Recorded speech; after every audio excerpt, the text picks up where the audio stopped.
Hello and welcome to my YouTube channel. If you're regular here, you know I review many photographic, audio and video related products.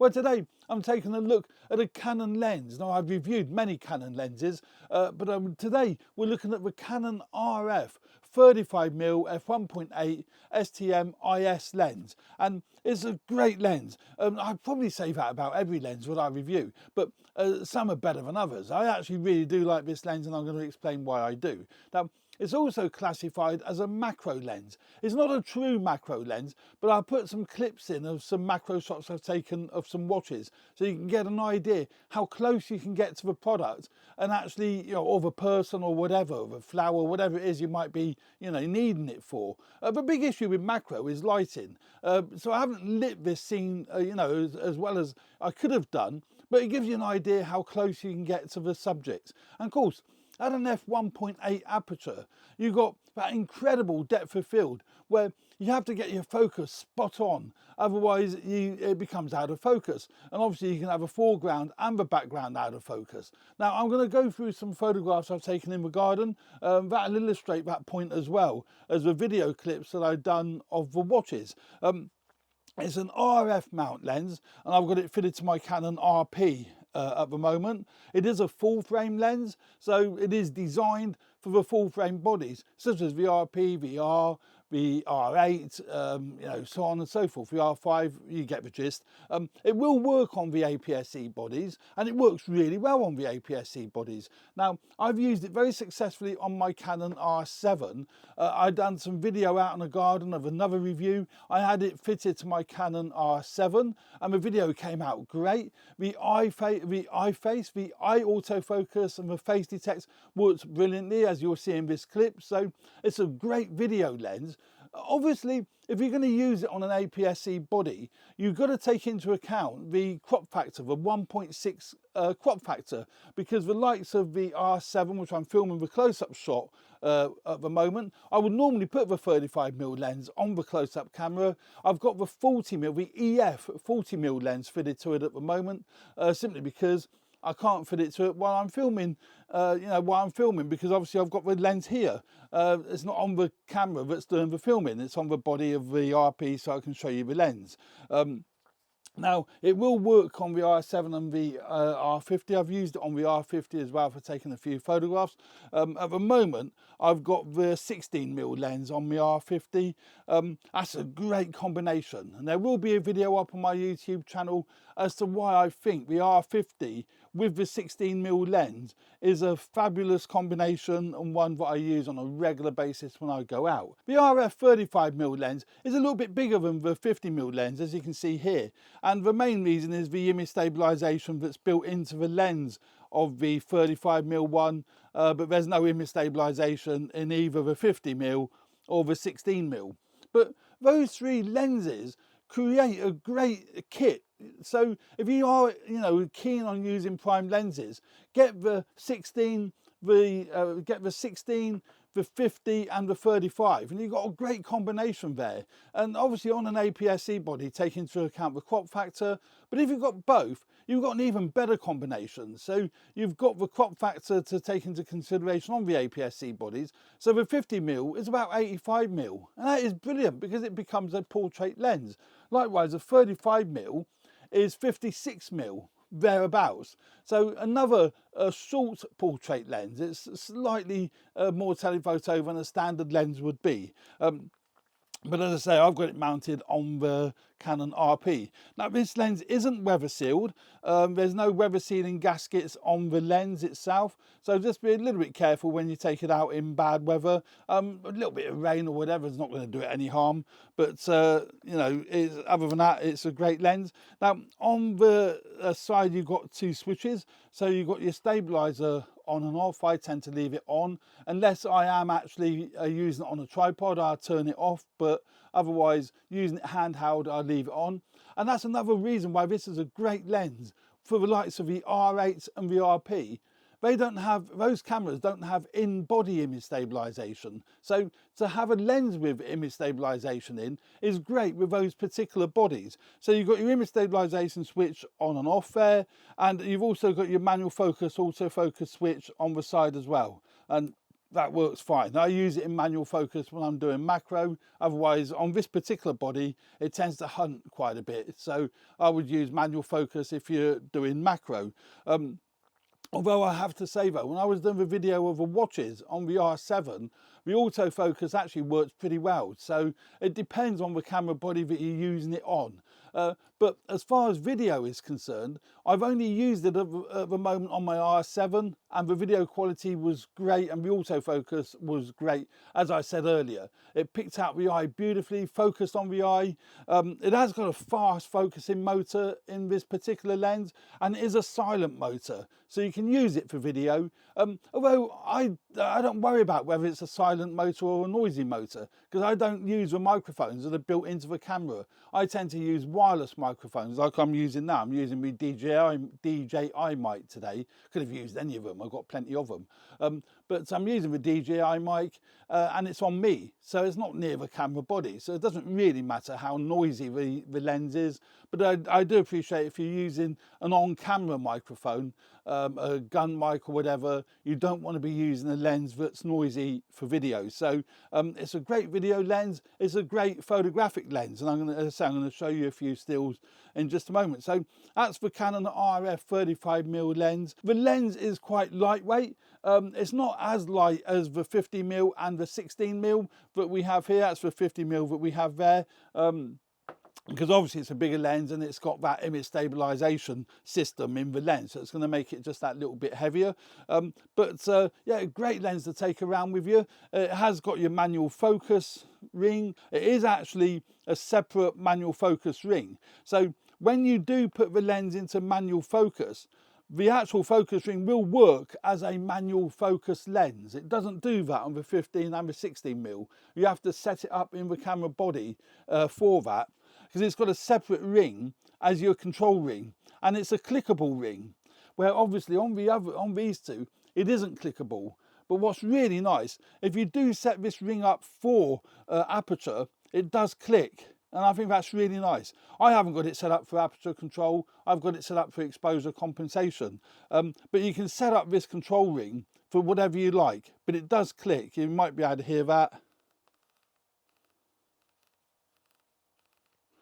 If not, I'm going to assure you it does click, but it's and you can't de-click it, so it is what it is. So it's got a clickable control ring around the lens and also your manual focus ring. One of the issues with Canon that really annoys me, and I don't know why they don't do it, they don't include lens hoods with their lenses. You have to buy lens hoods separately, which is really crazy, considering how much it would cost them to manufacture a lens hood and include with the lens. I think it's, you know, silly. I've actually bought a cheap JJC lens hood I got off Amazon. I'll leave a link in the description below. But annoyingly with this lens hood, you have to fit an adapter ring. So if you saw earlier an adapter ring on this lens, or you saw something fitted to it, that's what that is. That's the adapter ring for this JJC lens hood. But that was only a tenner, so it made more sense to buy that than the Canon lens hoods.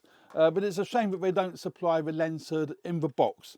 But yeah, that's the Canon RF35mm. It is an RF lens, so it is designed for the RF bodies, be it the APS-C ones or the full frame bodies. It works on both. It won't work with your Canon EF bodies. What we'll do now, we'll take a look at some photographs I took. There isn't that many. I would suggest you look at them on my Flickr page. It's much easier to look at them on Flickr, and you can look at them at your own leisure. But if we quickly look at them here, I'm using ON1 RAW. I love this bit of software, and also you don't have to pay Lightroom subscription fee, although I do still subscribe to Lightroom at the moment. That may well change. But if we look at them here, you can see the clarity, the sharpness, just everything about it.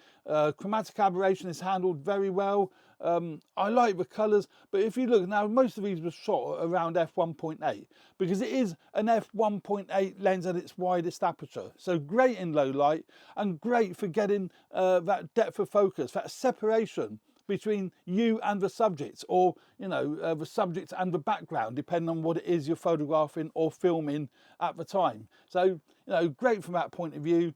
And being 35mm, it's a nice, well, they would call it, a lot of people would call it a street lens for taking street photography, but it's a great general purpose lens. But sharpness is beautiful. Absolutely, sharpness is wonderful. Now you have to, obviously, if you're shooting at f1.8, you need to get your focus critical. You need to get it, exactly where you want it. Otherwise, it isn't going to be in focus. Now, these were shot on the Canon RP. So for most of these, I just used a single spot focus point. I chose the focus point I wanted rather than letting the camera choose where it wanted to focus. And for me, that's a great way of working with the RP. I love the RP. It's got a nice sensor. Not the best for dynamic range, but it is a nice sensor. Just let the computer render that image. Now you can see here, look how it's blown the background and the foreground out of focus. And it's just brought into focus the very part of the image that I actually wanted in focus. So you can see there, it's lovely, lovely and sharp. So again, you can see there, the foreground is out of focus, the background is out of focus. So, and in fact, you can see how critical the focus is there, where it's gone from in focus to out of focus. That's the thing with shooting at f1.8. So you have to be really careful that, you know what you're focusing on is going to be in focus, if that makes sense. So let's go out. That's in a bit too tight. So yeah, we've just been through a few of these. Again, it's the sharpness, and that's what I love about the sharpness of this lens. And it isn't an expensive lens. That's a great thing with these three prime lenses, be it the 16mm, the 50mm, which I have here, or the 35mm. They're not expensive lenses. Now, I purchased this 35mm lens from Wex Photographic in the UK, and I got it second hand for 430 quid, and that's for a 12-month warranty. So, fantastic lens for that sort of price. And the fact that it's got image stabilization is a Brucey bonus when you're using it with the Canon RP, because it hasn't got it, and when you're using it with the Canon R50. Now with the R50, I use the 16mm a lot on the R50, as I said earlier, but using the 35mm makes a lot of sense because of the image stabilization. So the R50 hasn't got in-body image stabilization, unlike my Canon R7 that has got in-body image stabilization, so it's not so crucial on that one. But again, yeah, colours have come out beautiful. The render, how it renders the colours and renders the out of focus area, I think is really nice. Bokeh, most people would call it. Well, it is bokeh, and it renders that really, really nice. If we look here, you can see that is really, really nice and sharp. Really nice and sharp, and then it renders a nice out of focus area. It goes from sharpness to out of focus nice and smoothly.